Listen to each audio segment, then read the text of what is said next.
So I want to go ahead and get started with a discussion of tonight's topic, which is important enough to dedicate an entire hour and a half to it, but also worth further consideration.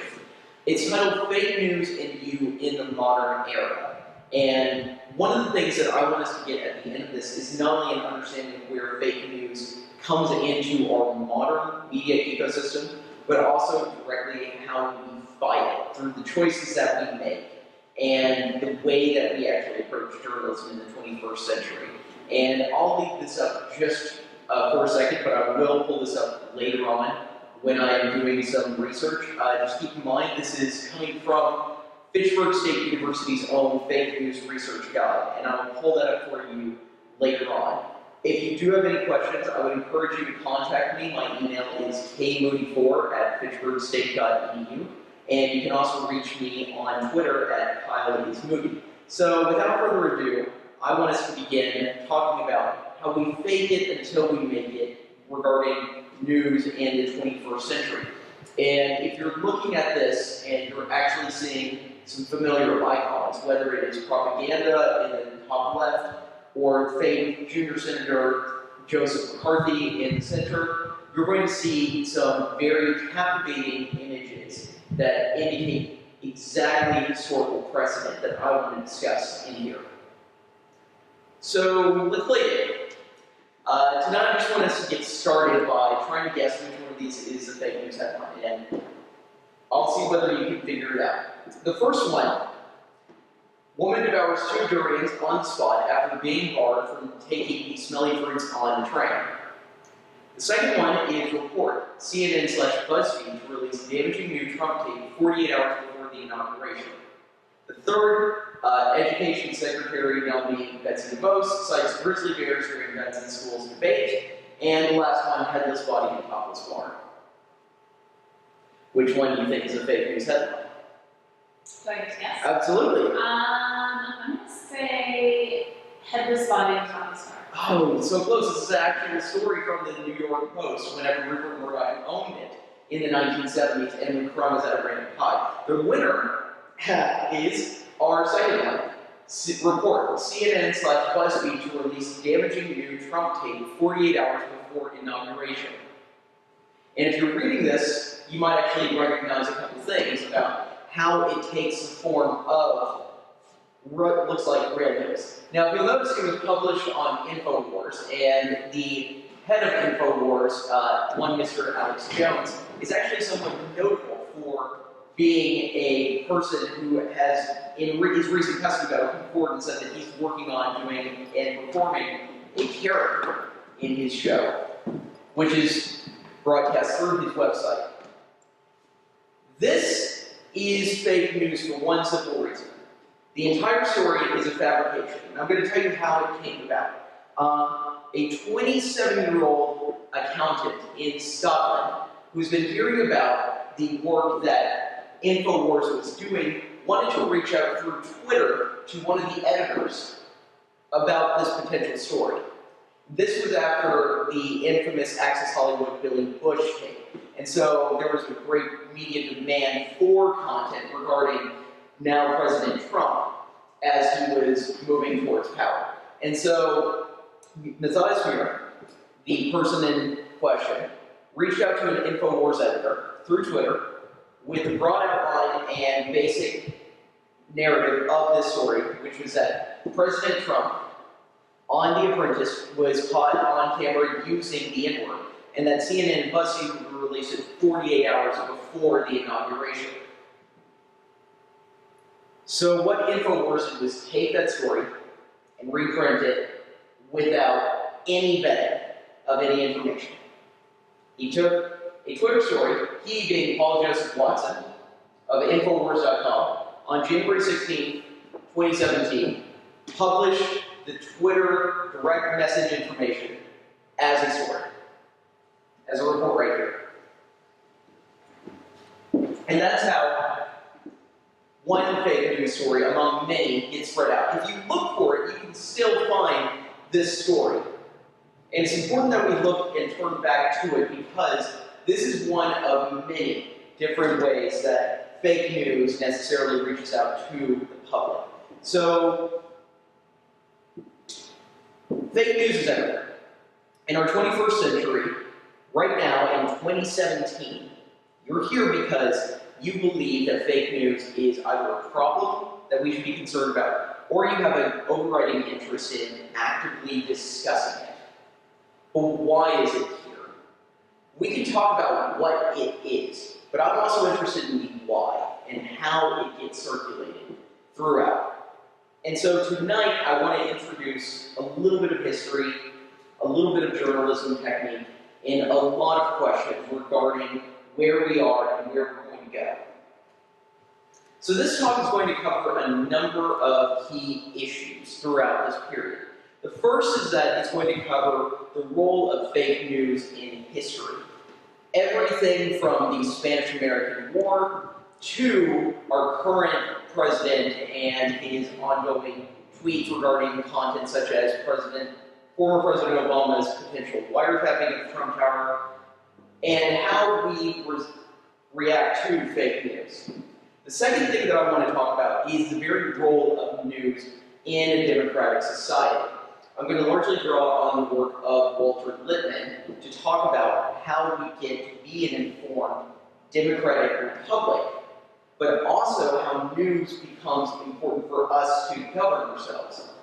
We also then need to talk about how that role is changing due to our own shifting media consumption and production. If you're out in the audience and you're watching this right now, you have the opportunity to either take a picture of this, write a Facebook post about it, tweet about it, make a snap out of it, even go on Bitmoji and share this. That's direct media production. And that's changing how we react to content as of this very moment. We're also needing to discuss the rise of what we call user-generated content. And I just listed a number of social media sites and networks. Those networks are going to be key to understanding where we go with news, content, and production because it's how we spread information. The place where we go to share information and talk about it is changing at a rapid rate. And if we don't understand how the spread of information works, we can't actively fight fake news. This requires that we also learn and understand the complex ways that we analyze media. Henceforth, we need to have media literacy. And finally, I want to end on a more hopeful note regarding where we go from here. So, what is fake news? My colleague Dan Faltasek wrote about this on a post on Medium.com last year, when it started gaining traction, and when our shared colleague, Melissa Mish-Zimdars of Merrimack College, wrote and created a Google Doc/Drive function that was going to catalog fake news reporting and actually help us to understand what drives clickbait. Social media news stories feature sensational headlines referring to untrue information. These stories are produced by actors who are not mandated to do journalism and are remunerated by online ad networks. So fake news is not news, but there's another element to it based on what Faltasek is talking about. The production of content within news is done by people who are not journalists. But there's also payment for this, so there's actual media work that is being done by people. In other words, there is an actual profit to be had off of fake news. And what's important for us to understand is that fake news takes the appearance of a legitimate news site. Now I'm going to step back here for a second to illustrate all these different points. If we go back to the InfoWars site, we have ourselves what we call a headline, which is written in all caps. Then we also have a subhead, which explains or further explains the header in question. This one, the headline is Report CNN/BuzzFeed to release damaging new Trump tape 48 hours before inauguration. The subhead is The Apprentice outtakes allegedly show President-elect using the N-word. Then we have a byline, one Mr. Paul Joseph Watson, who works at Infowars.com. We have a date in which it was published. And we also have a unique comment function where people can react and respond. Now, if you also look at it, we have a repository of information in the second bar below the infographic at the top. So we have radio show, news, videos, store, top stories, breaking news, and contact, which if you're not careful, these are the menu options that could seemingly pop up on a site like CNN.com, MSNBC.com, or FoxNews.com. So it takes the appearance of what is a journalistic site. However, as we've discussed, fake news is created solely for clicks or to make money. Remember, news requires a level of work and care in reporting.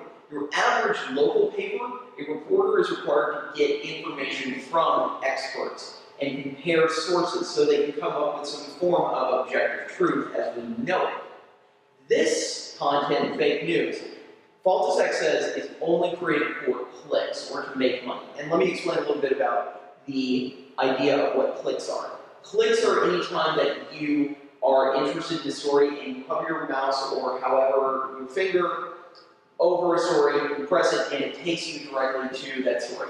That is an impression that then leads the viewer to a story where they will then be rewarded with advertisements. Whether they click on the ads or not, those are impressions of the ad, which help reinforce ad revenue for the site. Fake news preys upon our desire for content and is created solely for clicks or to make money. There is a legitimate journalism industry that's involved. Fake news is different because it's solely based around this idea of content for payment. And the content is typically written in a very hyperbolic sensationalist view. You responded to the fake news headline with headless body and topless bar. That's what we would typically call hyperbolic sensationalist content as we see it. Many of you probably encounter fake news in your daily life. If you go to the grocery store, one of the things that's facing you is probably the National Enquirer, and you look at it and you finally know the truth about Hillary Clinton and her 650-pound alien baby that she had, which the mainstream media did not cover. Typically written in some fantastic way with a Photoshop image. And it's also written in an incredibly excitable tone with impact font, which is very difficult to read unless you're up close. You also have a number of exclamation points, which indicates a level of excitement, as though you should pay attention. It's typically written with all capital letters, much like the headline that we saw. And this is the only time that I'll ever do this, but questionable spelling.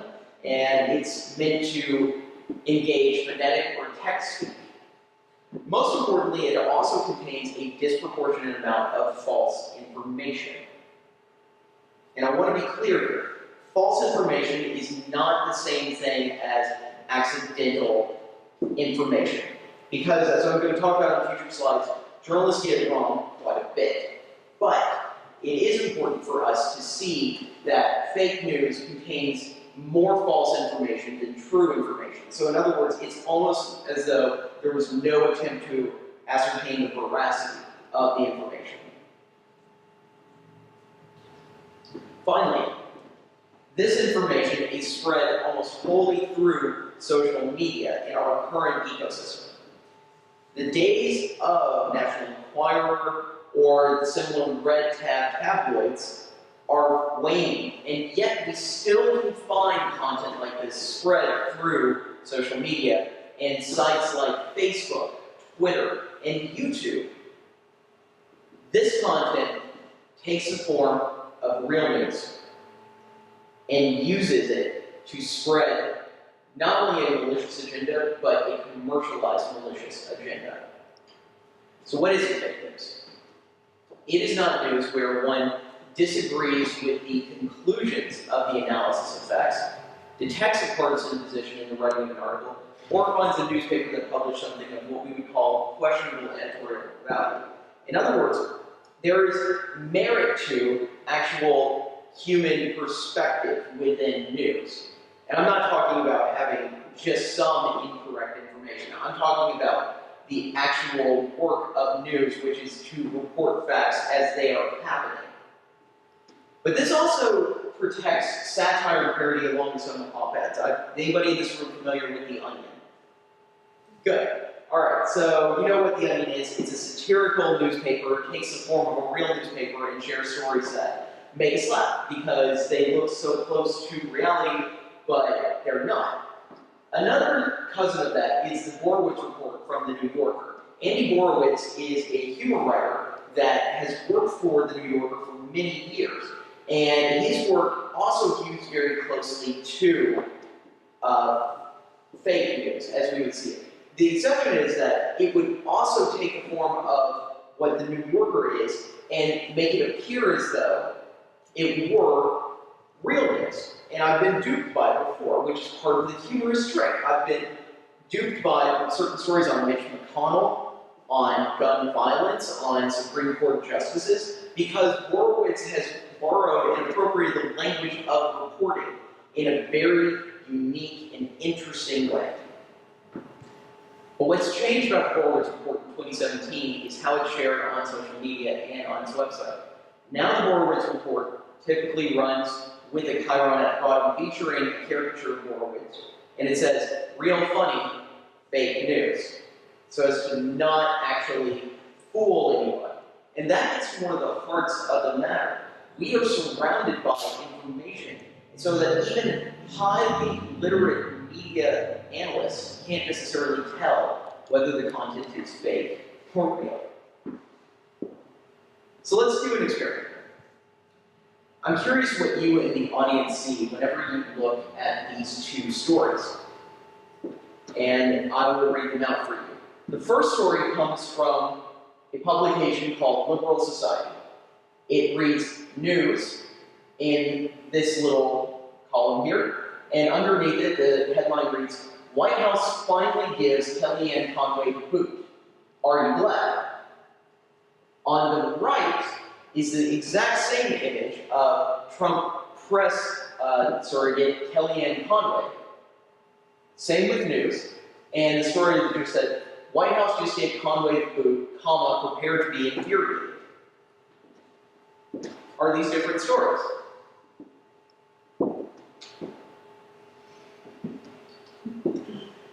You're saying no.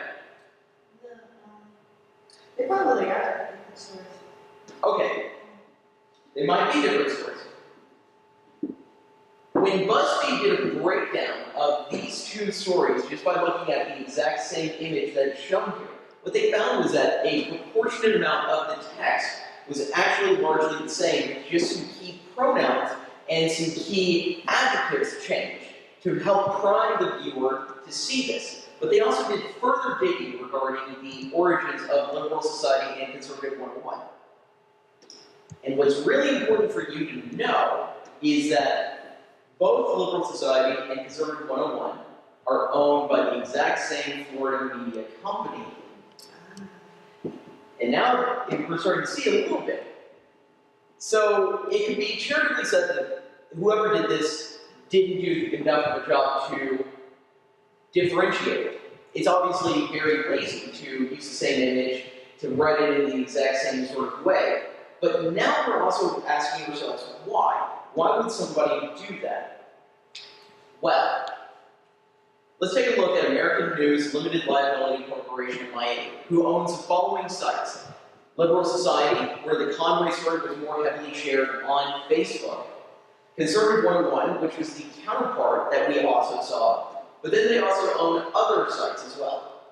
Democratic Review, which skews more liberal. American News, which skews more conservative. And GodToday.com, which has a more religious focus. So then the question becomes, why? Why have all of these different sites underneath one major domain, or one registration?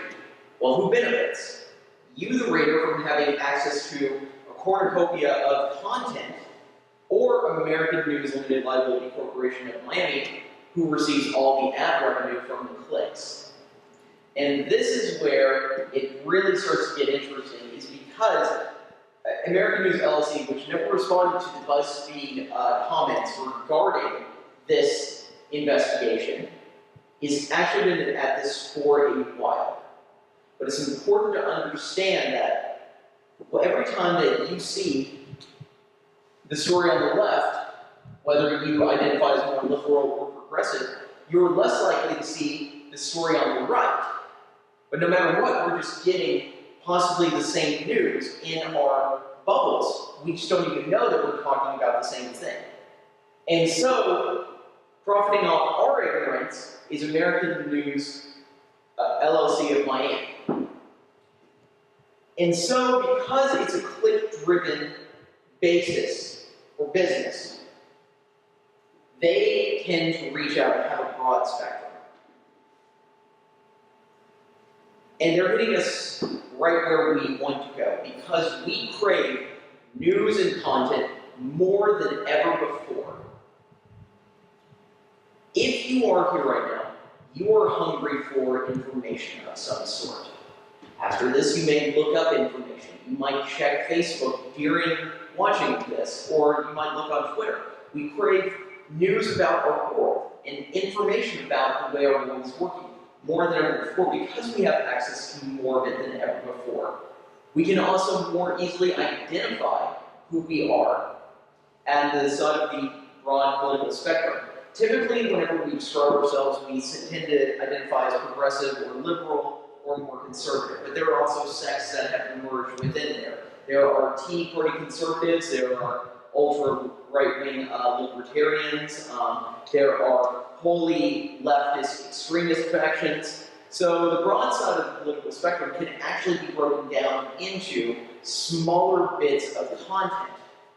And thus we might gravitate towards whatever speaks most to our points of view. Another thing that I want to point out is that we are more easily outraged than ever before. When I've had colleagues that studied Amazon reviews of products, they found that on a 5-to-1 basis, customers were 5 times more likely to complain about a product than they were to actually praise a product in their reviews. Now extend that to our discussion of highly charged issues regarding politics, society, and culture, and now giving us all a mouthpiece through our social networks, we are more prone to outrage than at any previous point in time, simply because we can be louder than ever before, and we can more easily distribute our rage through social networks. It is easier than ever to distribute our thoughts and opinions through simple media production. Every time we create content on a social network or on YouTube, Periscope, Pinterest, Instagram, we are sharing our thoughts and opinions. If we extend that to news and quotes, it is easier than ever to distribute our thoughts and our ideas. This also means that we have less investment in research on credibility and more opinion validation. Later in this talk, I'm going to talk about a concept called confirmation bias. Confirmation bias refers to the idea that our personal views may be more important to us than actual objective paradigms. And as such, we look to reinforce our worldview as opposed to challenging it. Finally, clicks determine ad revenue. And what drives clicks but something that is shocking, something that's going viral, something that encourages us to click it. This content drives internet traffic and thus dictates the form of many of our stories that we see. It encourages us to click, to move beyond the shallow nature of a headline, and then look only at a particular site. And now we come to another conclusion. Our president says, this picture is taken from a news story regarding Donald Trump's eating of steak, the way that he likes to cook, and whether or not he prefers his condiment of choice to be ketchup.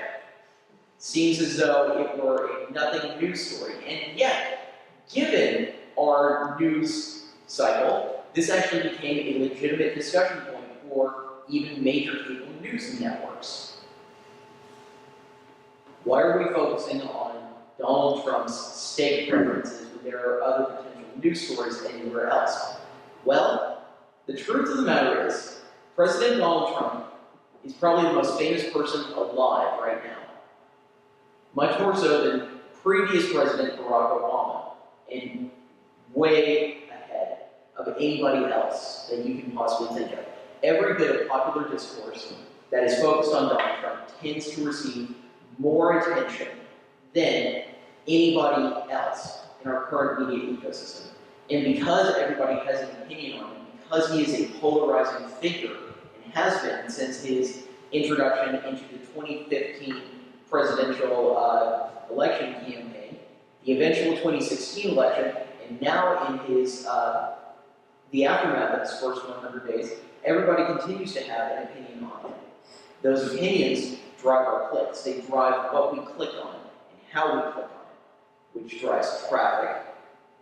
The traffic dictates stories, and thus we become more familiar with Donald Trump because we have more stories about him than anybody else at any point. And stories about Donald Trump tend to receive more clicks, even about unrelated matters such as filet mignon, well done. Trump's ubiquity in the modern media ecosystem is without compare. And I bring this up for a very specific reason. Our media ecosystem is decentralized. If anybody can be a media creator, then there is less and less need for us to turn to basic broadcasting, local newspapers, or even major newspapers like the New York Times and the Washington Post. And yet, because of this man's ubiquity and the statements that he makes, we are more likely than ever to actually share stories about him in our social circles and across our decentralized news networks. Where we stand on him, where we stand politically, is important here. Where we stand on any issue is directly important for us. Whether it is filet mignon, whether it is your opinion on Andrew Jackson and the Civil War, whether it is your opinion on the first 100 days, your opinion also shapes the content that you receive, what you post on social networks, the questions that you ask on Google, your very location, whenever you are searching for information, directly impacts your content. This is a concept that we typically call push media. To give you an example, if you are a Netflix subscriber to their streaming services and you complete an episode, say, of their original programming, I'll give you an example of Girl Boss. If you're done with Girl Boss, you will all of a sudden be receiving recommendations for 3 other programs or movies. That is content that's being pushed towards you. Push media operates this way because it's based on your own personal recommendations and it wants you to keep consuming. Modern media is largely based this way. Netflix, Amazon, major shopping sites typically operate this way. News media have moved towards this in multiple different ways by tailoring your news and searches to previously searched content with previously clicked information.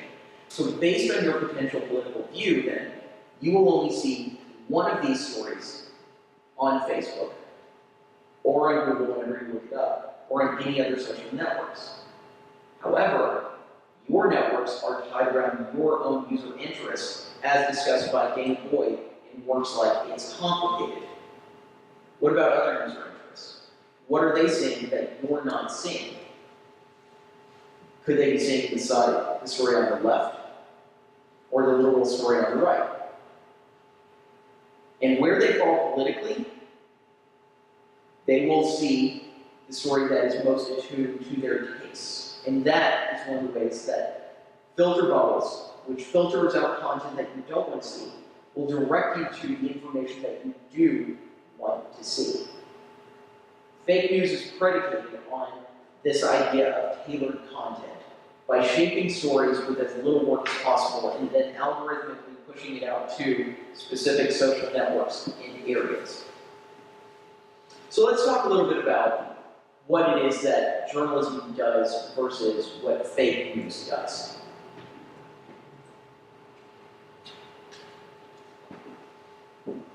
The first thing, good journalism simply provides information. We need information to help understand our very existence and our very lives. There is more information circulating throughout the world than we can handle on any daily basis. The problem with this is that we can't take it all in, so we require gatekeepers and people to inform us. Whereas it used to be opinion leaders, now we refer to such opinion leaders as influencers, top reporters, major figures in our world. The main reason for this, as Walter Lippmann describes in his work on public opinion, is that democratic deliberation in a republic requires us to be informed on a legitimate basis regarding issues. Therefore, the job of reporters and journalists is to help provide facts so we can then debate and deliberate issues of the day. Once we have debated, and once we have all the facts, then we can make an informed decision regarding the way that we wish to be governed or the way that we wish to react to specific news. This concept is called informed consent, where we, the consumers of information, now make an informed decision based on consumption of facts. In the case of governance, this requires us to have all of the information regarding political or local or national figures, so we can then make decisions in a democratic republic on days like Election Day, or visit town halls and have ourselves a right to vote on an informed basis. Fake news upends that. Fake news typically operates within a very specific echo chamber. Fake news tends to repeat and parrot information and falsehoods so that one is not able to see where the spin or the information is coming from. More importantly, it stokes fear. Often whenever we encounter news that is chaotic or that disrupts our flow of the world, we turn to news for more information to help right us and make us feel as if the status quo can be restored. Fear-based news reporting typically occurs most during unknown events. Whether it was the bombing of Pearl Harbor in 1941, the Columbine High School shooting, the events of September 11, 2001, fear-based reporting has also garnered more attention towards news agencies. We pay more attention to CNN and MSNBC and Fox News on days whenever breaking news typically happens. This also reinforces why sites like CNN, MSNBC, and Fox News lean on breaking news quite heavily regarding a number of different stories, because it helps us to understand when information is just breaking and address our fears. Fake news goes beyond this, and instead of proffering any facts, offers only fear and conspiracy theories. It tells us a way of the world that is markedly untrue and yet is appealing, is seductive to the viewer. These conspiracy theories reinforce the validity of fake news above all other forms of entertainment or even news, and helps us to push certain conspiracy theories. If we go back to InfoWars, Alex Jones was infamous for stating that the Sandy Hook shootings were themselves a hoax to help create more stringent gun control laws. And he would often encourage listeners to call in to victims of the Sandy Hook shooting and tell them as such. This leads to something called sadism. Sadism refers to the very way that we engage with the news of the world, where we believe that there is nothing good in here, so therefore we are going to lay here in the mud until we are done. And thus we are going to proffer our worldview, while others can be completely wrong. Now, this is nothing new. Fake news has taken on different forms before. In history, in particular American history, there are specific movements that we teach in journalism so that we can move and get people's attention to historical settings. So, yellow journalism refers to two things. It refers to the type of paper that early pulp publications were printed on, but it also refers to falsehoods that were shared within those papers. Often, whenever persons like William Randolph Hearst and Joseph Pulitzer were engaged in circulation battles, yellow journalism is what would emerge, with more sensationalist, hyperbolic content. If we flash forward to the future, beginning in the 1980s with the advent of cable television, you would then start to see a rise in 24-hour news networks on television, which would disrupt the typical news cycle. At last, one could receive the most information. They could finally receive all of the content that they were needing in their lives, whereas newspapers could only produce once or twice a day before the internet. Or even television was locked into local networks that had to share airtime with primetime television. This led to stories of sensationalism, as soon it was found out that people did not want to just tune in for news, they wanted to tune in for stories. If you think about what stories are the most popular from cable news' broadest prominence in the 1990s, one might think about the impeachment trials of Bill Clinton. Or one might think about stories of Waco, Texas, and David Koresh. The most prominent and popular story that rose across 24-hour news networks was, in fact, the O.J. Simpson murder trial, which often offered a brash mix of entertainment, speculation, and crime, often fitting within a predefined media narrative. 24-hour news networks were able to provide said media narrative, so much so that even though he did nothing noteworthy, Kato Kaelin is still a household name to this day. This is due to sensationalism. Sensationalism which encourages us to pay attention. And simply put, that is it. Hyperbolic tall tales. These have actually formed modern mythology of the United States, from George Washington saying that he could not tell a lie, to the stories of Paul Bunyan and Babe the Blue Ox. These are how we share stories of our country. However, sensationalism goes beyond this in the news sector. It goes to the very heart of creating salacious stories. Witness the more harmful content that BuzzFeed itself produced whenever the dossier on possible Russian collusion emerged regarding Donald Trump's trips to Russia.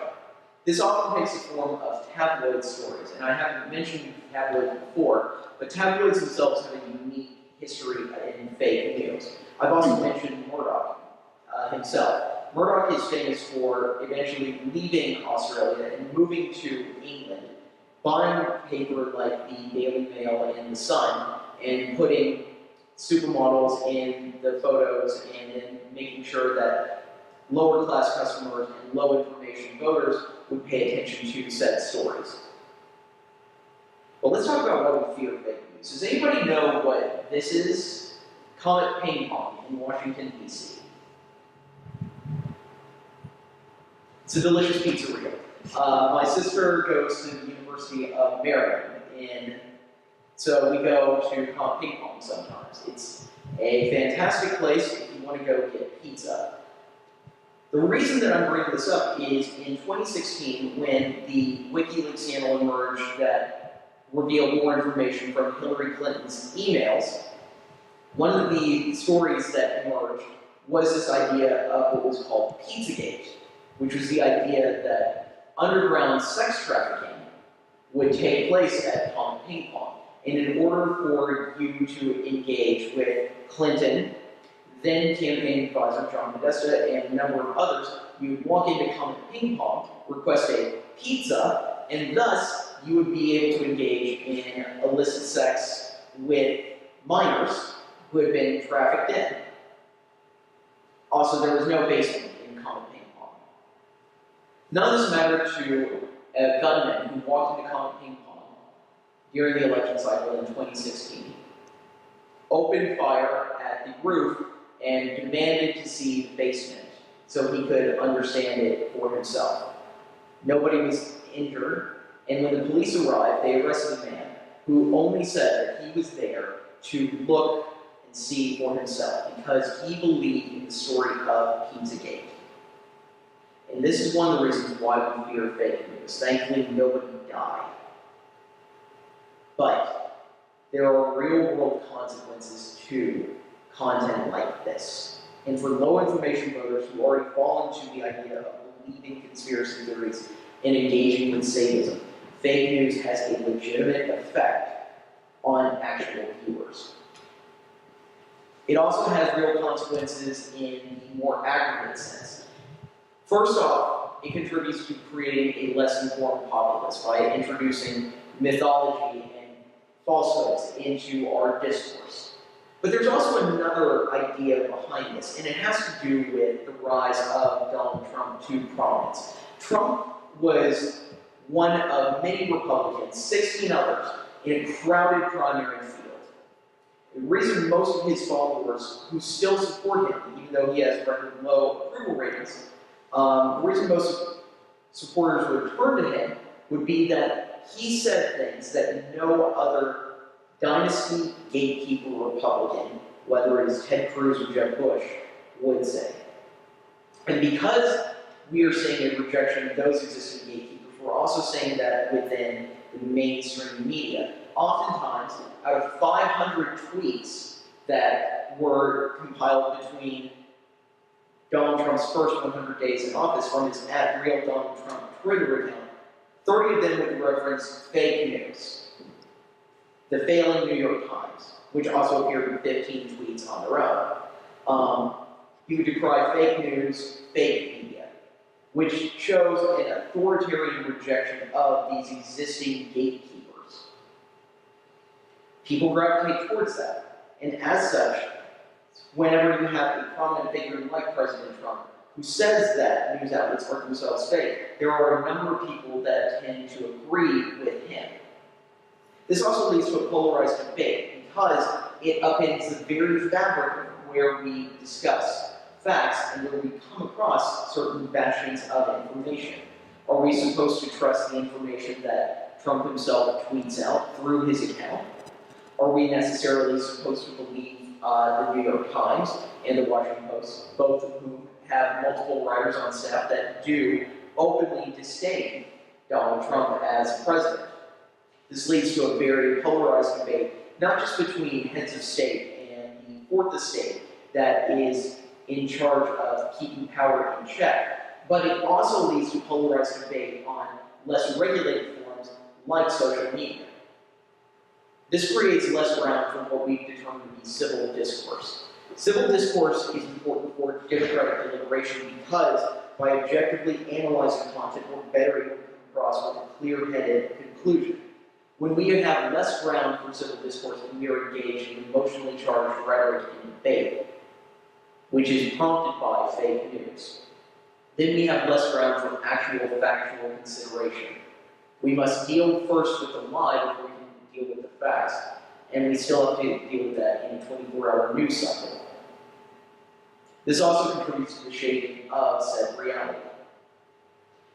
The shaping of reality tends to be whatever one consumes, one believes. However, now that we've introduced fake news into the ecosystem, now we must check our own biases and assumptions, we must check our own sources of information.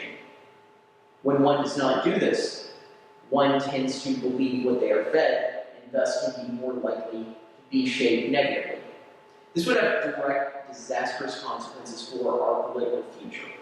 Could lead us into conflicts where we are not engaged properly. It could lead us into further divisive rhetoric, the likes of which we have not seen. And it finally could lead us to overhauling our entire reality. I don't know how many of you are familiar with this concept of gaslighting. Gaslighting refers to the very process abusers use on their victims by making them believe that they deserve the abuse and they are not actually abusers, but instead trying to take care of abused victims. Gaslighting tends to happen whenever politicians lie. It happens whenever we receive fake news stories. It happens whenever we are reshaping our reality under false pretenses. This is gaslighting at its core. It is directly possible by agents that proffer this information. And it's not the first time this has happened. Is anybody in here familiar with the USS Maine? Okay.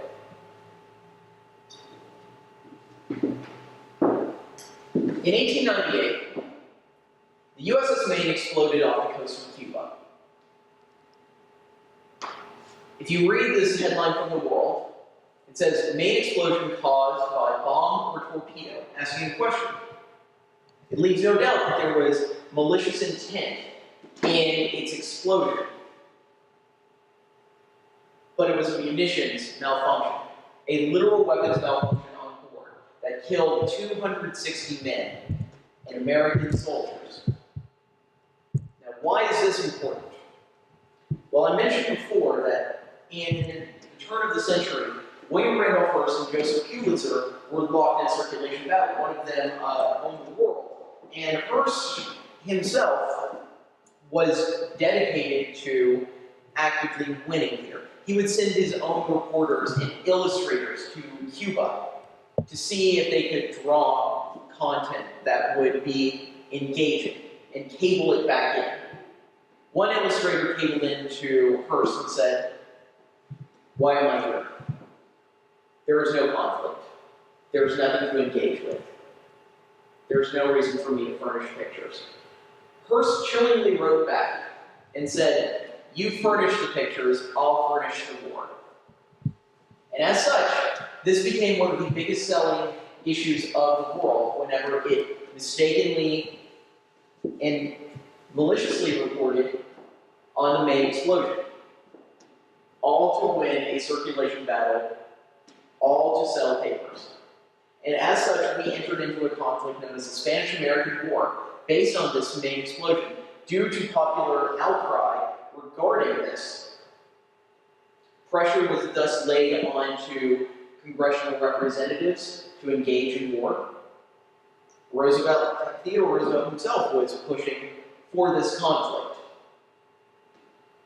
And so we begin to see how fake news has a historical precedent, and where if we don't learn from our mistakes, we too could enter into armed conflict. Let's talk for a second about how the ecosystem of media have changed themselves. If we look at traditional media production, this typically takes the form of newspapers, which are out of our control. We do not, most likely, have access to our own newspaper at home, nor do we have access to our own television station. We may not have our own radio station or our own film production and distribution company. This is often regulated by gatekeepers. Peterson and Anand refer to this as a production of culture, whereupon the traditional production of culture is overseen by professionals and non-laypersons who will go and create content and then distribute it through existing professional networks. These are systems of production and distribution that have existed and are canonical and matter to such persons. But I mentioned the impeachment of William Jefferson Clinton in the 90s. Is anybody familiar with the Drudge Report? The Drudge Report was the very first outlet to break the news regarding Monica Lewinsky's affair with President Clinton. It was what was known then as a weblog, what we know today as a blog. The Drudge Report beat CNN, MSNBC, Fox, to the story itself. It beat out other cable news networks and upended the traditional means of production. Soon, blogs like the Drudge Report would be shared on nascent social media sites like Friendster, like MySpace, and eventually our largest social network, Facebook. At the same time, we would start seeing users creating their own more professional, or at least more interesting versions of these stories through things like podcasts, which any user can create outside of traditional means of production. Finally, we now have moved to our own video production through sites like Periscope, through content like Facebook Live, and through YouTube itself. This has resulted in what we call unregulated democratic production, whereas traditional media production relies on existing workflow practices and techniques. Our own media creation and consumption can be done through our own purview, and we are not held at the behest of anybody but the networks that we log into. There is no set system of production or distribution that we must adhere to versus more professional, traditional content. This is what Henry Jenkins refers to as convergence, where amateur producers and professional producers come together and often shift roles between producers and consumers. As such, fake news stories can take on and be convergent actors in a media ecosystem that no longer requires us to have access to professional creators. The spread of information is thus that it has never been easier, cheaper to create, send, and view news and information through any medium: text, print, audio, video. What is important to note is that we have not changed. We are narrative-based creatures. We want to interact with the world, and we want news quickly and with credibility. Because we have the means to access content quickly, we thus demand that content be shared quickly. Because we are story-based creatures and have always been, we want news and information that makes narrative sense. But more importantly, it must fit within our paradigm of reality. Our paradigm of reality is set through the experiences that we have as people. Our experiences growing up, the culture that we live in, the society that we engage with, the government that we have. Our paradigm of reality is markedly different from person to person based on the content that we consume. But we want that content. It is important to denote that journalists, publishers, and readers want content because of the economic function of it and because of the means of drawing us back in for more content. One thing we have to be careful of here is confirmation bias. Confirmation bias is a tendency to interpret new evidence as confirmation of one's existing beliefs or theories. So in other words, one of the most famous people to suffer from confirmation bias and paradigm failure was Galileo. Galileo himself posited that indeed we were not the center of the universe, but instead that we were just one floating ball among many. You remember what happened to him? Heresy. Death. The confirmation bias of everyone surrounding him and their inability to actually understand then led to further fear that Christopher Columbus would eventually fall off of this earth once he began sailing for what he believed would be India. The tendency to interpret new evidence or confirmation of one's existing beliefs and theories has incredible problems for us in the political sense. It leads us to create what we tend to call filtered bubbles, where we shield ourselves from information that may damage that worldview. On both sides, this is known as affective reasoning. This leads us to certain specific conspiracy theories. We've mentioned Pizzagate before.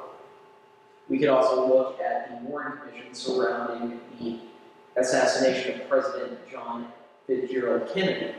But one of the things that I want to talk about from a few years ago is actually related to video games. If you've heard of this phrase, Gamergate, this is actually an important role in creating affective reasoning regarding online content.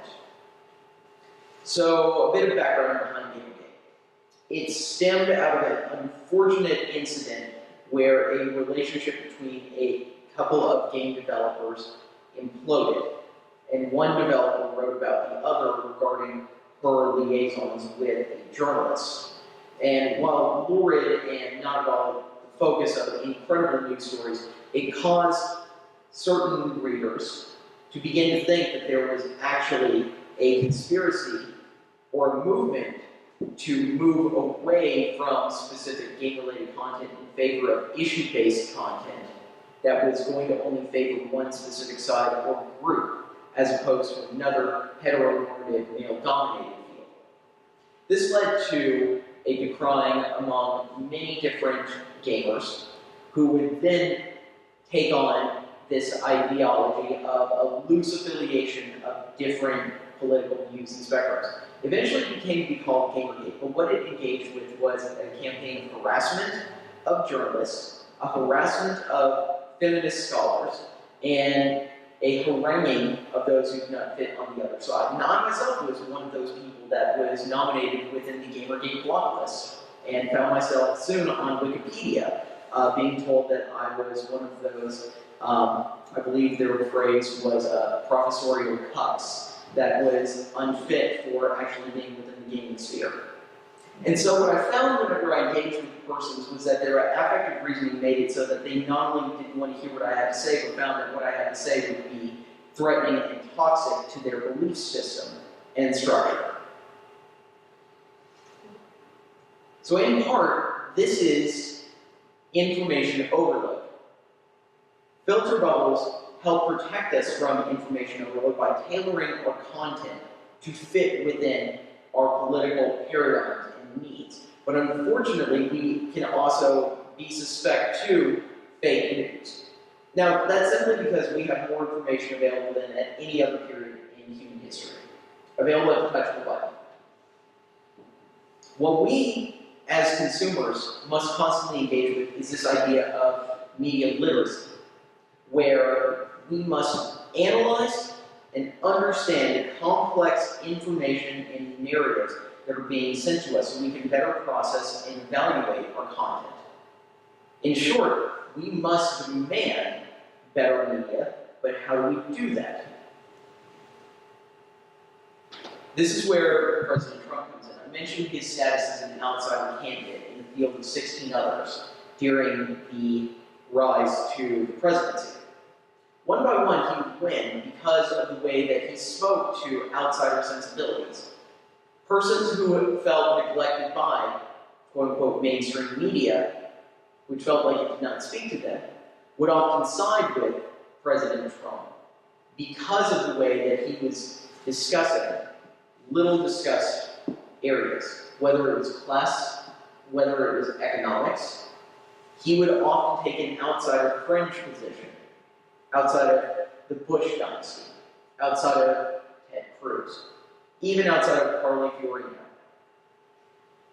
And eventually he wins because of this idea that the system is broken. And if anybody remembers his nomination speech at the Republican National Convention, he famously said, "I alone can fix it." Flash forward to his inauguration, and he famously regarded the streets of America as filled with carnage, that he himself would restore order and balance, that he believed himself to be a law and order candidate. In dealing with information overload, it's very easy for us to move to a source of information that posits itself and is attractive because of its rightness, its steadfastness amidst the chaos. And yet, Trump himself has tweeted out falsehoods before. He has tweeted out content that is necessarily outside of the system. And he has famously also been fact-checked by the FBI in real time during its investigation into possible Russian collusion during the election. What Trump is helping us realize, and what fake news is helping us to realize through his discussion of it, is that we need an ability to best evaluate and understand the media that we also create. We need to be better able to understand the complex messages we receive from our news sources and our sources of information, and even the very entertainment that we take in.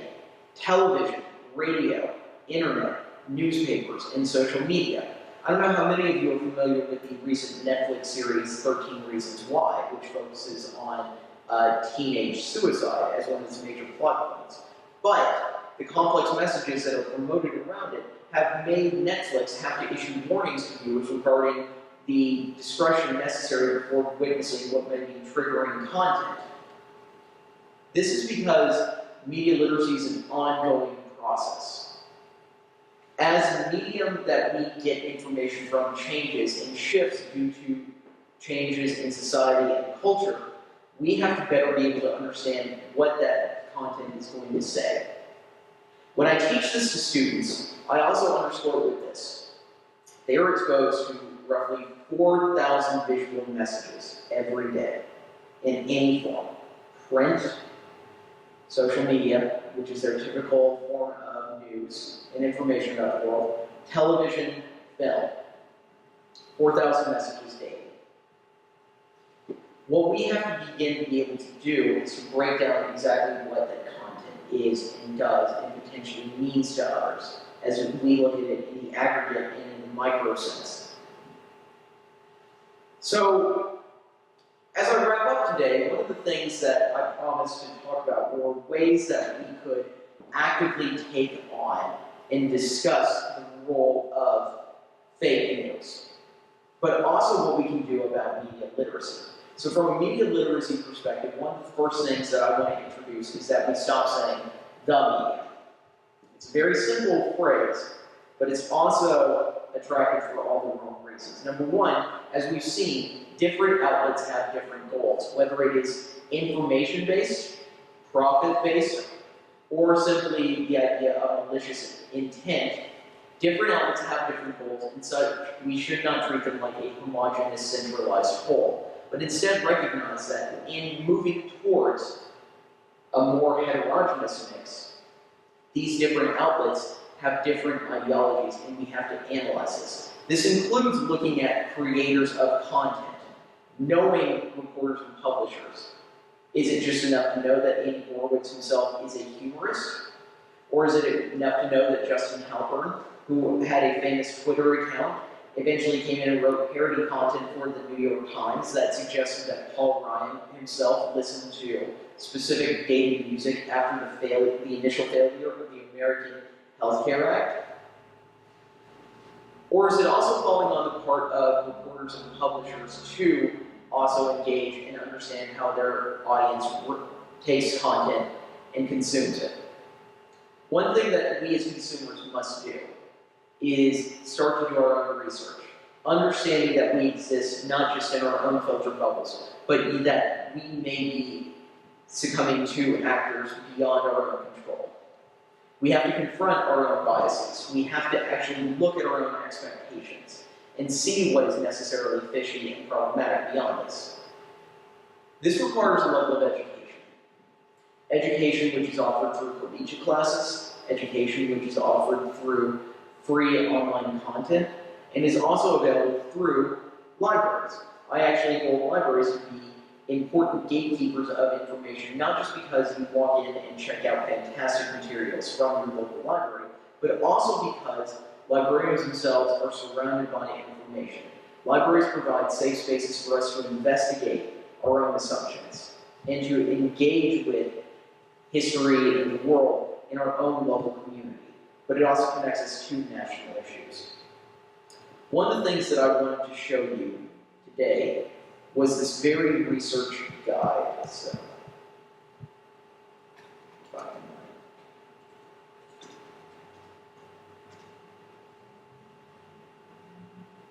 this is available directly from my university, Fitchburg State University. And I just want to show a few toolkits that our librarians themselves have made available. So coming from that first infographic that you saw, they have taken steps to help us begin to spot fake news. And it goes through a more concise discussion of how we spot and fight fake news. The first is to consider the source, based on this infographic. Click away from the story to investigate the site, its mission, and its contact info. Read beyond the content. Headlines can be outrageous in an effort to get clicks. What's the whole story that is involved here? Check and examine whether the author is actually real. Often authors that are not real, but are instead fake actors, will only be showing a blank image or a blank template image whenever you look them up. Are they credible? Do they actually exist? Do they have any availability on sites like Twitter? Are they easily accessible? Do the stories offer any supporting sources? If so, click on those links. They should be easily clickable. Determine if the info given actually supports the story, or if you are making your own assumptions based on what the actor's saying versus what the other story is saying. Check the date. Fake news stories typically recycles content, and reposting old news stories doesn't mean that they're relevant to current events. Often students will share content from 2, 3, 4 years ago as though it were gospel truth today. And while I appreciate their level of looking through Wikipedia, I encourage them to then check the information just to make sure that they're relevant to actual discussions. Is it a joke? If it's too outlandish, it might be satire. One must research the site and the author to be sure that the content they're examining is real. Finally, check their biases. Consider if your own beliefs could affect your judgment. And then finally, ask the experts. Librarians are often surrounded by information. We should engage with them, insert a conversation, or consult a fact-checking site. If we are engaged with fact-checking, and we don't have librarians present, we fortunately have a number of different sites that can fit for us. On the right, our librarians created a list of different fact-checking sites. PolitiFact, factcheck.org, the Washington Post Fact Checker, which again, having highlighted that the Post is directly opposed to the Trump administration, you can take in with it any bit of salt, although I tend to find they do a good job. Snopes is an interesting one because it is a third-party nonprofit site, and such it can be more trustworthy than others because it does not typically involve any monetary exchanges. Truth be told, the National Public Radio Fact Check, and for those of you that speak Spanish, Detector de Mentiras en Univision. Other issues that come up that our content has discussed. Scientific studies. These scientific studies are often misunderstood, misrepresented, or cherry-picked for content that is taken out of context in news articles. I deal with this all the time whenever people bring up questionable content related to video games and violence, often in the pro-violence side. Now, a few sites have sprung up with the mission to fact-check coverage of science, most importantly discussing issues like climate change, vaccinations, and healthcare. If you are interested, you can look and click on any of these sites like Climate Feedback, Science Check, and Health News Review.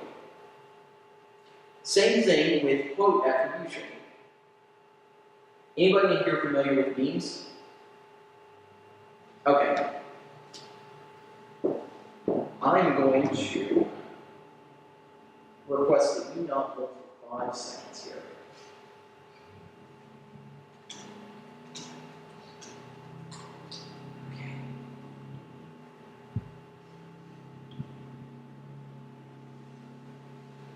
Okay, now you can look. Perfect. So the first thing is that this is a meme. Typically, the way that we understand memes are that they are still images with text superimposed on top of it. For many of my students, they are drawn to this sort of quote with visual because it serves as either inspiration or the creation of new content that really engages. It's very visually interesting. So I'm going to read you the content right here. It isn't history that makes heroes. It is heroes that make history. And underneath it is Taylor Swift, and it's accompanied by a picture of Swift herself. So we can assume that Swift actually wrote the quote, right? We can assume that. We'd be wrong, though. This is Adolf Hitler's quote right here. So, a Pinterest user came out and put together a way of actually gaming a sort of system by putting out inspirational quotes by Hitler in the voice of Taylor Swift. And while it was just an experiment, it's one way of saying exactly where this can go wrong. That we can actually see our memes coming from questionable sites. During the 2016 election, often people would look at quotes from now President Trump or then candidate Senator Bernie Sanders and create mimetic content that people would gravitate towards. If we look here at quote attribution, we need to take it for granted that not all of these quotes are actually coming from their original sources. If we want to, we can look at sites like Quote Investigator, PhraseFinder, or even more sites here to look for quote attribution. The reason I bring this up is because this is a powerful form of influence, and it's a very simple but elegant way for actors to directly change how we view content. So Taylor Swift is fake news. Moving on. More importantly, it's important for us to think about breaking news as itself a potential form of fake news. So our site also breaks down how breaking news operates, and in 9 easy steps. We need to remember that in the immediate aftermath, news outlets will get it wrong, which they immediately did with the Sandy Hook shooting. They request that we do not trust anonymous sources, and I would suggest that because anonymous sources could be operating for any actor or agent. Don't trust stories that cite another news outlet as the source of the information. Fourth is rather blunt. There's almost never a second shooter, which is a call for us to move away from conspiracy theories. In minds, pay attention to the language that media uses. We are getting reports could mean anything. We are seeking confirmation means they don't have it. Blank has learned means that has a scoop what's going out online. If there was a public figure that says that many people have said, that immediately should bring it into question whether that person really has many people have said it, or whether they are themselves saying this phrase to make people more aware. Look for news outlets close to the incident. This is important for us because local news sources are more likely to have content creators that can go out and get the story better than others. Compare multiple sources. This is important for us to see if there is actually an overlying narrative and whether both sources are actually reporting the same thing or one is not. This helps us to parse out falsehoods from others. Remember that big news brings out the fakers and photoshoppers. Well, if I mentioned the OJ trial, you can remember that OJ's very image and mugshot was altered by prominent news magazines as a way to sell issues. So remember that fake news can come out of big stories. And finally, beware reflexive retweeting. Some of this is on you. In our effort to contribute to the media ecosystem, we have to remember that we need to get it right as well. So these are some, but not all of the resources that we have available on our site. And I would just encourage you to continue to look at our library guides. Finally, 10 ways to spot fake news.